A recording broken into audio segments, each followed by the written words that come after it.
Good day, my name is Richard and a warm welcome to Tutoring with Richard, where we cover the South African school syllabus and related topics.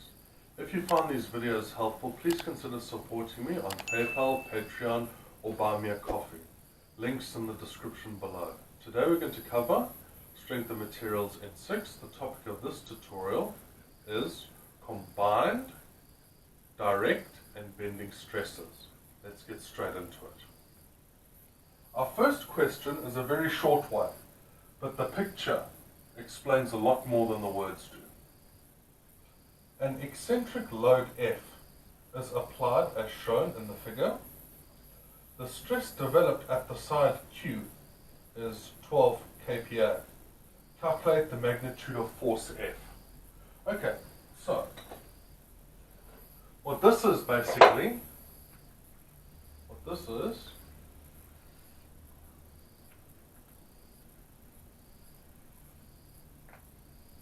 is a shaft. Now, with the shaft, there is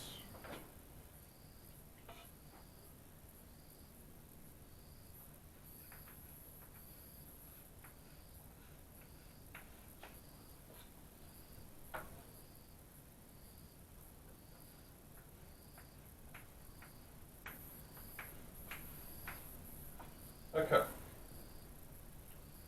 Now, through here,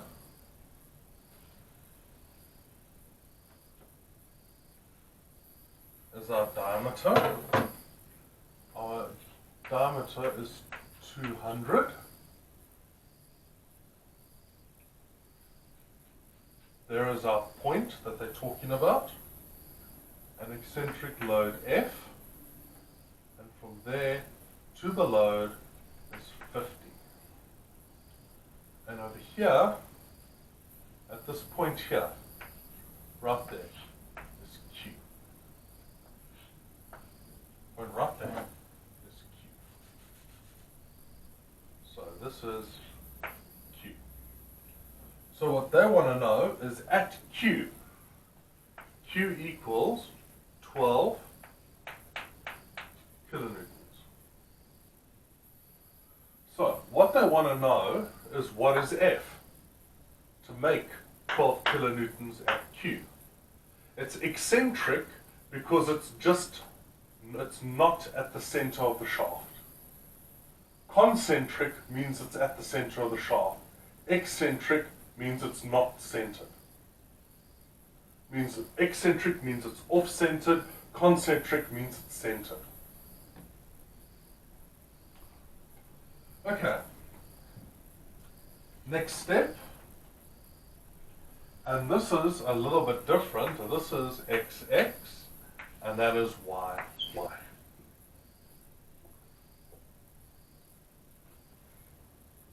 Okay. First steps first. We first need to calculate the properties of the column. So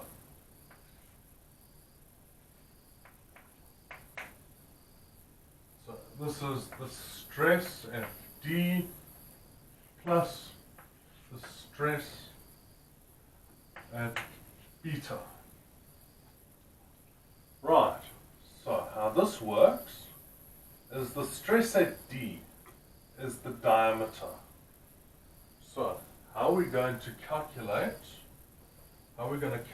this is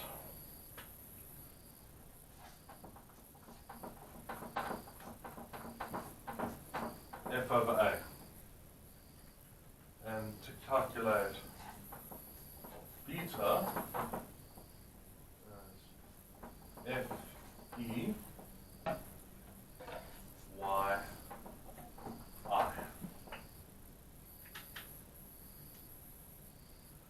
Okay. So we don't have F, we can get A. We don't have F,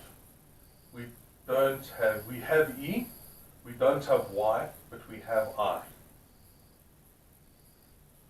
Right, so what we need to do is first say equals F over A plus Fe y over Ix.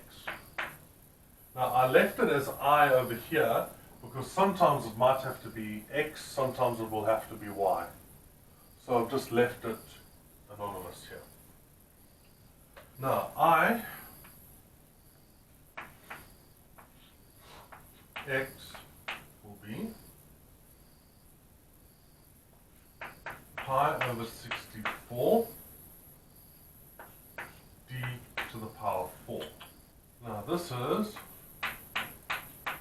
I is different for most things. So I for Ix for a cylinder or for a shaft, a round shaft, is always the diameter to the power 4. Okay, so it is 7,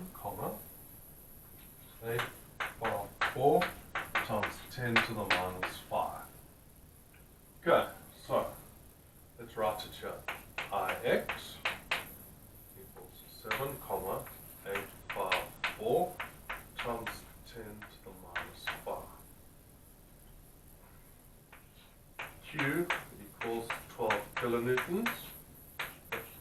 Diameter is 0,2 and small e is equal to 0,05.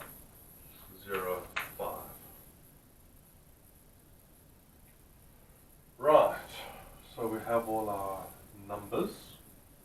Now what we need is our area. We're going to calculate our area. And now what is area of a shaft? Area is pi, area of a circle, pi over 4 d squared.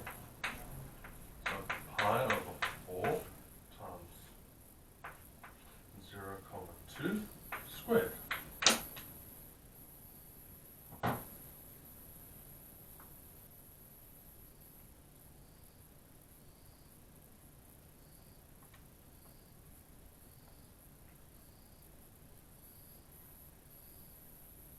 Okay.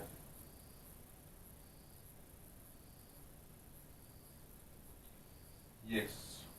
So this is our area is 31,416 times 10 to the minus 3. So it is 31,416 times 10 to the minus 3 meters squared. Okay, so we've worked out our area and we've worked out our I. Now all we have to do is work out M. M is Fe.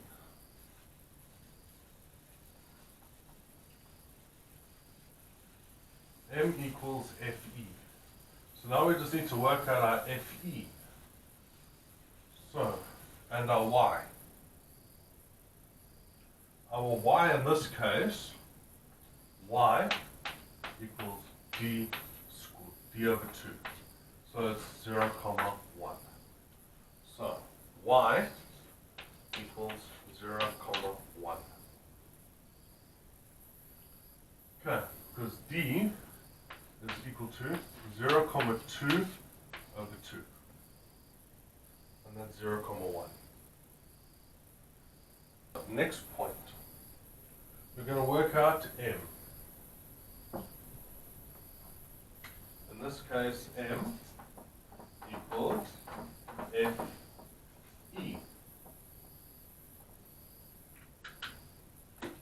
which in this particular case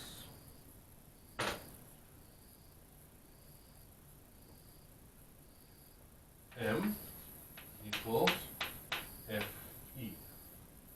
And Fe, we don't have F, but we have E, which is times 0,05. So this is 0,05 F.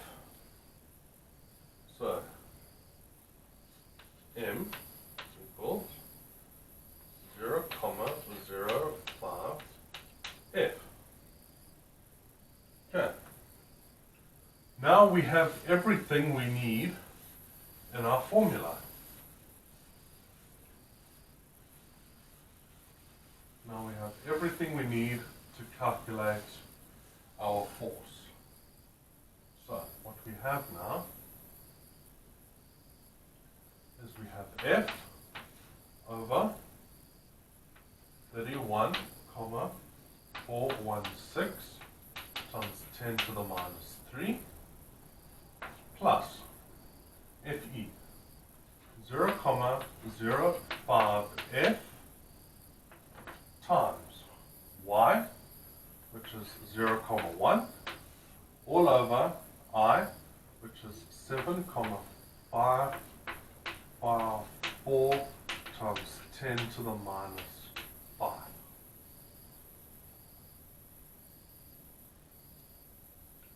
Alright, now what we need to do is bring everything together. So, let's bring this to the top.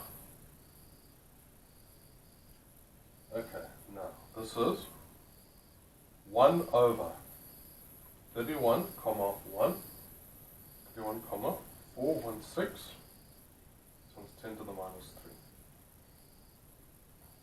3 equals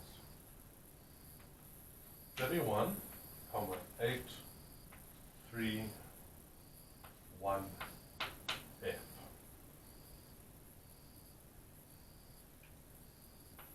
Plus, now what we will have is, now we'll leave the F alone, and all we have to do is multiply 0,1 by 0,05. 0,05 times 0,01 equals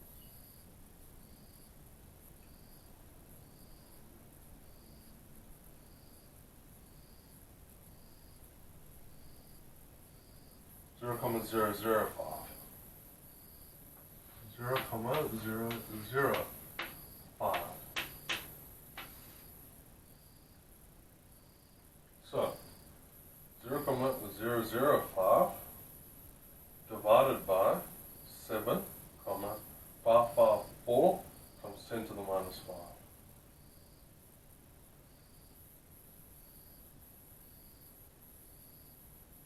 And we get 7,554.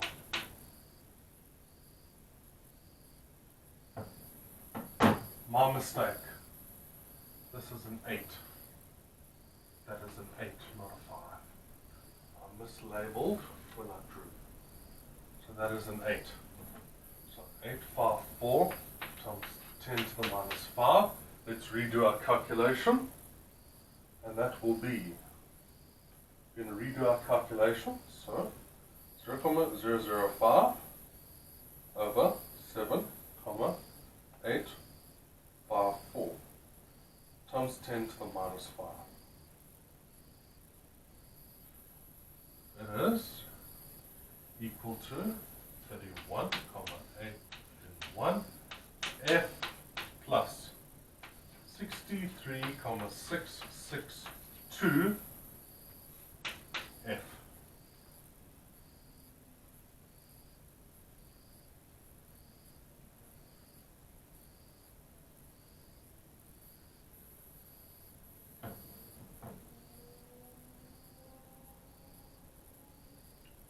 And we mustn't forget our resultant thing here, because now we have this plus that.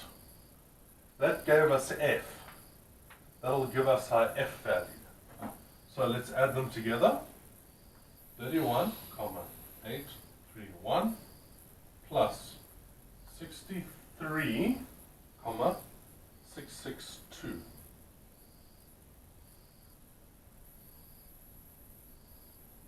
It is. So we mustn't forget this here. That there D is 12 kilonewton as well. That is our 12 kilonewton load, which is Q. but it's not labeled as Q. It is not labeled as Q, it's labeled as something else. So just keep in mind, we may have forgotten about it, but we're going to add it in now when it matters. Okay, so now this is 12 times 10 to the 3 equals 95,493 F. Now all we have to do is take 12 and divide by 95,493. 95,493, and F will be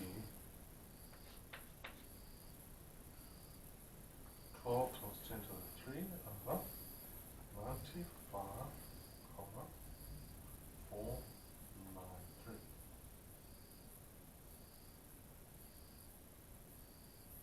And we have 125,663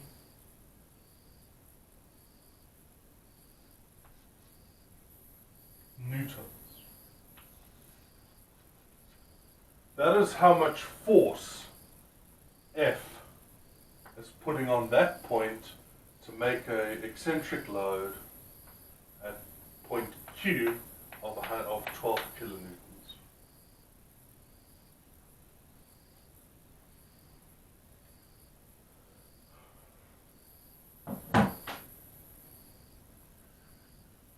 If you found this tutorial helpful, please give it a like and subscribe. It really helps with the algorithm and to grow the channel.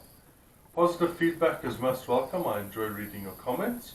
Please use the comment section to let me know what topics you would like me to cover in upcoming videos. Be at peace, be kind to each other, and remember, passing well is achievable. Have a great day. Looking forward to seeing you in the next video.